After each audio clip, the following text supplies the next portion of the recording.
next, coaching. We know Sheldon Keefe has been relieved of his duties as head coach of the Maple Leafs before his extension of 2 years even kicks in, which you had to expect this year if it didn't go well, which it didn't, that he would be the first guy to go, and he was. So it didn't come as a surprise to anybody. But here we are, Sheldon Keefe no longer the coach of the Maple Leafs. There are some intriguing options out there. I have a list here.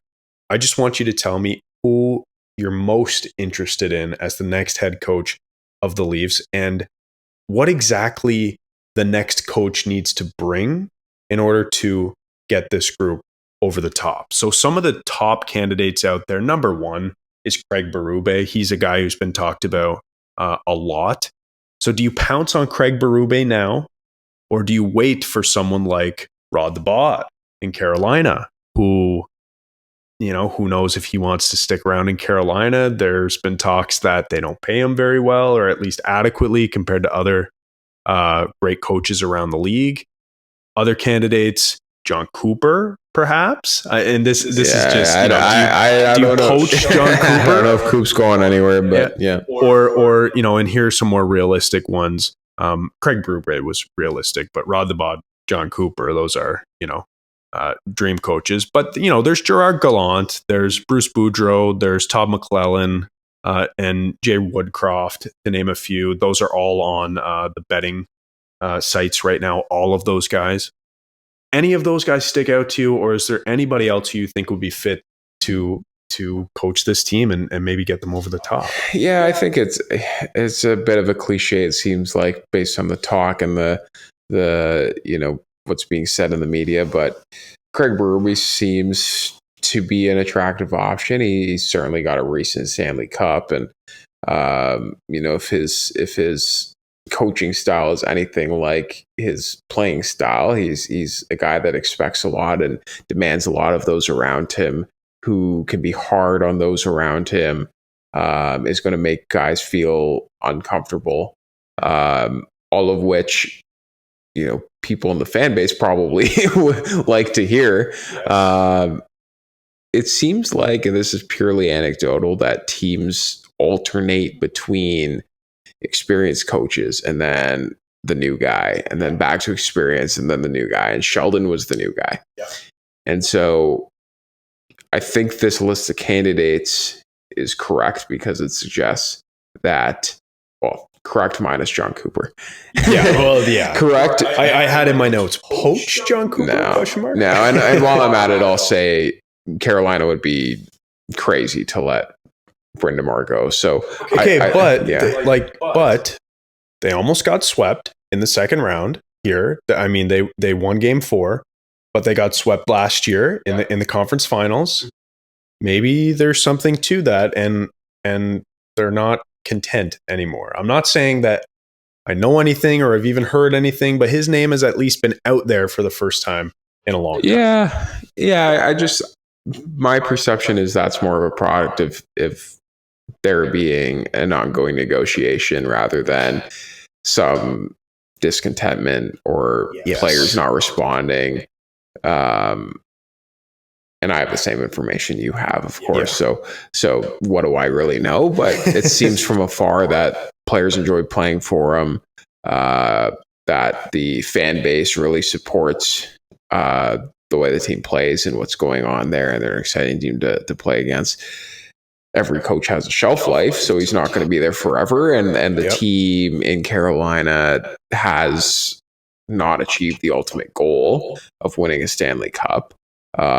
So there'll come a time where they're going to have, they'll move off of him just as any other team does with their coach. But I just can't see that happening right now. It'd be nice, but I think there would be 31 teams who would be interested in Rod Brind'Amour. And same if John Cooper was ever let go, there would be 31 teams that are interested in John Cooper. Yes, 31 teams who could pay as much as MLSE, though. That's the question. Well, that's the question. And I've seen firsthand. I was you called me Kyle Dubas's right-hand man, which was a huge exaggeration of my title as hockey operations intern with the Toronto Maple Leafs in the summer of 2015. But during that time, I saw firsthand the Leafs back of the Brinks truck for Mike Babcock. That was the summer he was introduced, and the hype that went with it, and the long contract and the reverence for this coach is coming in that's going to turn things around. And we have to be careful because he came here and, you know, he's got the reputation he has now, but there were certainly some good things that Babcock did when he was here. The team made the playoffs, and that, not his first season here because they were terrible, but the first year with Matthews and Marner, they made the playoffs and showed some signs of growth. So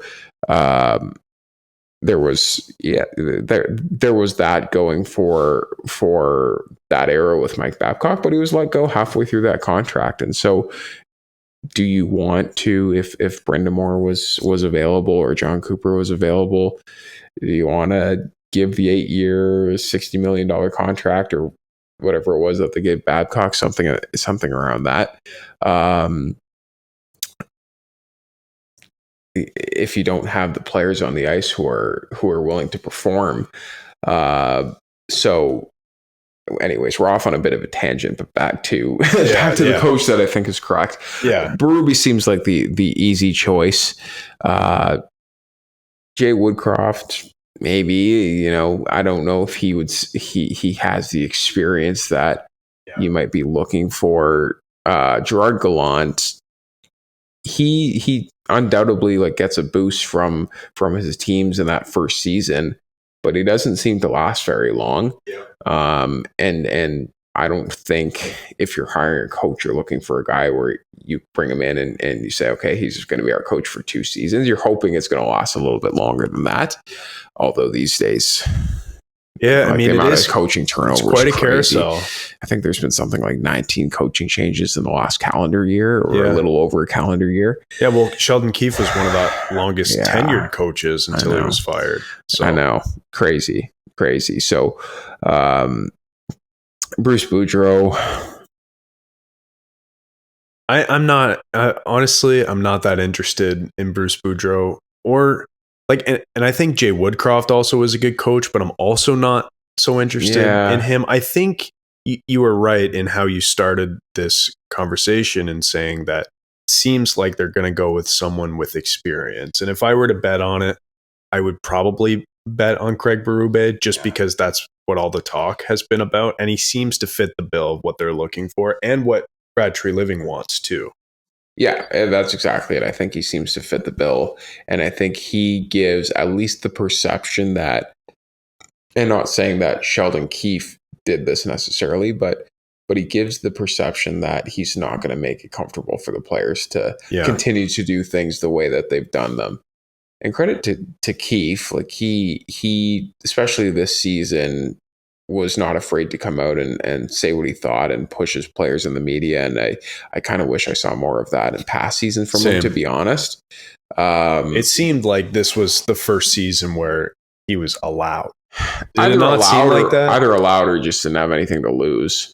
That's fair. That's a good point. I never thought of it that way. Yeah, one of the two, but I think you just need somebody who's you're just going to show the players that he's the boss. And if you're not going to perform, then you're not going to play.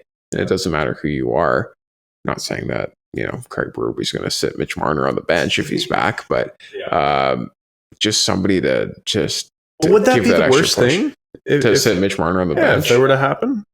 It would be, you know, what's the phrase that I like when or that Mike Babcock used to use that I liked when your bottom players or your bottom 6 players were kind of stepping up and leading the way. It's good news for them. It's bad news for everybody else. Yeah. So Mitch Marner is sitting on the bench. Good news for whoever's playing 23 minutes or taking up his ice time. Bad news for everybody else, because that's, regardless of what Toronto thinks of him right now, that is one of your best players. I get that. Yeah. My only point is that, you know, a guy like John Cooper does it. he'll sit Stamkos and Yeah. Kucherov and Point, whoever. And Yeah. I'm not. Listen, let me be clear. I don't think coaching is the end all be all. And I think we're in agreement with this. Coaching matters, but it's ultimately on the players. Yes. You still need a coach to get as much as you can out of these players, but it comes down to the players. So I don't think whoever they hire is going to be a savior like Mike Babcock was looked at back in 2015, or like, Rick Tocchet has been looked at in Vancouver, for example. Yes. But I do think you need someone who will hold these players accountable. Yes.